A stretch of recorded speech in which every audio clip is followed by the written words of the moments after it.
This is our But future. how about this? I mean, computer code, that's just a type of language.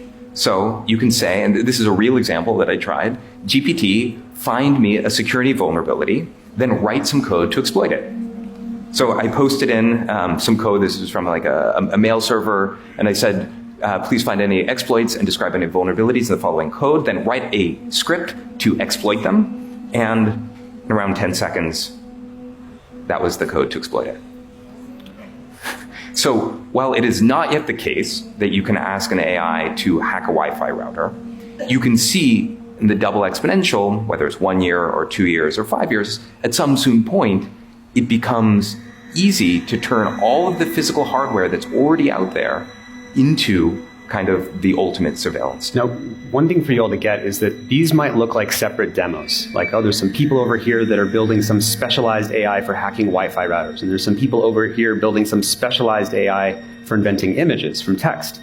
But the reason we show in each case the language of English and computer code, of English and images, of space, is that this is all, everyone's contributing to one kind of technology that's going like this. So even if it's not everywhere yet and doing everything yet, we're trying to give you a sneak preview of the capabilities that and how fast they're growing, so you understand how fast we have to move if we want to actually start to steer and constrain it. Now, many of you are aware of the fact that images can, the new AI can actually copy your voice, right? You can get someone's voice, Obama and Putin, people have seen those videos. What they may not know is it only takes 3 seconds of your voice to reconstruct it. So here's a demo of the first 3 seconds are of a real person speaking, even though she sounds a little bit metallic. The rest is just what the computer automatically generated her of people are, real. in 9 cases out of 10, mere spectacle reflections of the actuality of things. But they are impressions of something different and more. Here's another one with piano. The first 3 seconds are real piano. Fake. Indistinguishable, right? So the first 3 seconds are real piano, the rest is just automatically generating.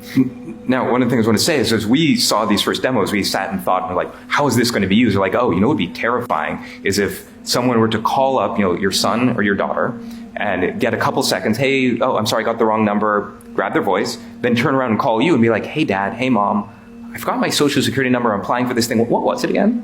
And we're like, that's scary. We thought about that conceptually, and then this actually happens. Exactly, and this happens more and more, that we will think of something, and then we'll look in the news, and within a week or 2 weeks, there it is. So this is that exact thing happening. And then 1 month ago, an AI cloned teen's girl voice in a $1 million kidnapping scam. So these things are not theoretical. Sort of as fast as you can think of them, people can deploy them.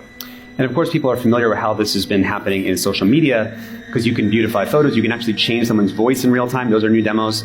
Some of you may be familiar with this. This is the new beautification filters in TikTok.